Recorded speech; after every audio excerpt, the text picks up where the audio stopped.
We now discuss about Chebyshev filters. In Butterworth filters, we know that the magnitude varies monotonically both in the passband region as well as in the stopband region. In the passband region, the magnitude varies between 1 and 1 minus delta p, and corresponding passband frequency we have denoted by omega p. Similarly, omega s is the stop band edge frequency beyond which the magnitude should be less than delta s. When we go to the Chebyshev type 1 filter, we find that in the passband region, the magnitude is subjected for variations. We find ripples here. However, the ripples are of equal amplitude. Therefore, we say that there are equiripple variations in the magnitude. Equiripple behavior is seen in the passband region. But however, after the passband region, once again the magnitude keeps decreasing monotonically. So that means in the passband region between 0 to omega p, the magnitude varies between 1 and 1 by root of 1 plus epsilon square. The corresponding values in the Butterworth filter are between 1 and 1 minus delta p. It means 1 minus delta p in Butterworth filter is equivalent to 1 by root of 1 plus epsilon square in the Chebyshev filter. Here epsilon is the parameter specifying allowable tolerance in the passband region. Now before going into the discussion of Chebyshev filter, we should know why it is called as a Chebyshev filter. The filter is called as Chebyshev filter because it makes use of a Chebyshev polynomial. The Chebyshev polynomial Tn of x is a function of x.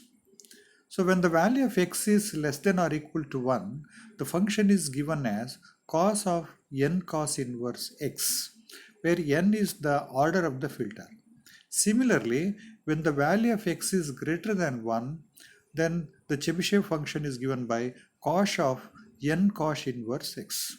That means the function is dependent upon x. When the x value is less than or equal to 1, it is represented as a cosine function, and when the value of x is greater than 1, then it is defined as a hyperbolic function.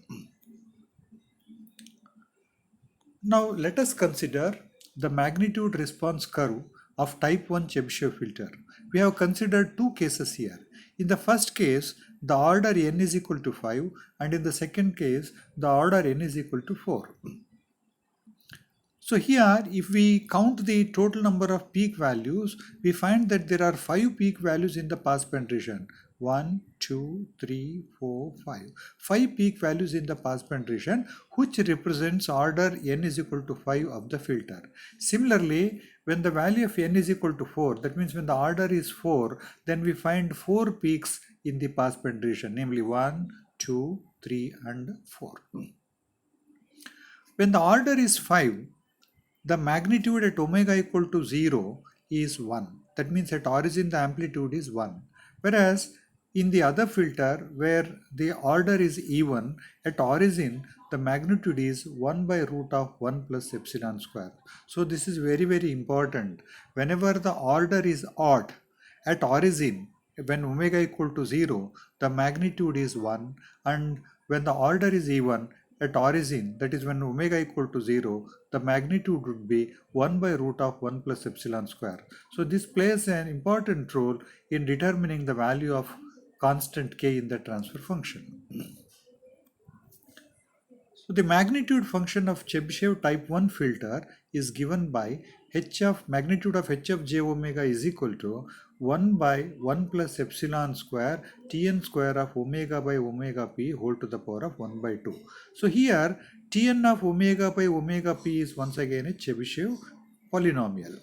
So x is replaced with 1 omega by omega p. When omega by omega p, that is x value, is less than 1, this Chebyshev polynomial is represented as a cosine function, and when omega by omega p is greater than 1, this Chebyshev polynomial is represented by a hyperbolic function. And epsilon already we have defined as a parameter specifying the allowable tolerance in the passband region.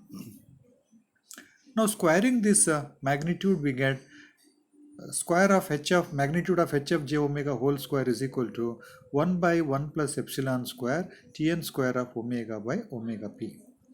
So when the value of omega p is equal to 1, then it is called as a normalized Chebyshev filter.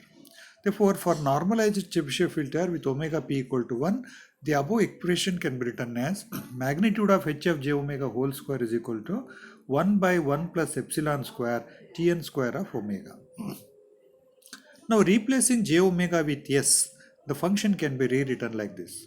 So magnitude of h of s whole square is equal to 1 by 1 plus epsilon square Tn square of s by j. So magnitude of h of s whole square can also be written as h of s into h of minus s. On the right hand side, the denominator polynomial, when it is equated to 0, it becomes the characteristic equation. And the roots of the characteristic equation represents poles of h of s and h of minus s. So when the characteristic equation is equated to 0, and when we obtain the poles of h of s and h of minus s, it is found that all these poles are found to lie on an ellipse in the s-plane. So here this is the s-plane, where along x-axis we have represented sigma, and along y-axis we have represented j omega k. So all the poles of this characteristic equation are found to lie on an ellipse in a s-plane. Suppose sk is one of the poles on the ellipse. Then sk is represented as sigma k plus j omega k. So where sk is a point on the ellipse. So that means corresponding to this k, we have this real value sigma k and the imaginary value j omega k. So when we say that the pole is situated on an ellipse, it must satisfy the equation of ellipse. So the equation of ellipse is given by sigma k by a whole square plus omega k by b whole square is equal to 1, where a and b correspond to the major and minor axis of the ellipse. And now once we have written this equation, our job would be to determine the values of sigma k, omega k, a as well as b. The values of sigma k, omega k, a and b can be determined by making use of these equations. So a is equal to half of 1 plus root of 1 plus epsilon square by epsilon to the power of 1 by n minus 1 by 2 into 1 plus root of 1 plus epsilon square by epsilon to the power of minus 1 by n. Similarly, b can be obtained by a similar equation, only this negative sign is replaced with the positive sign.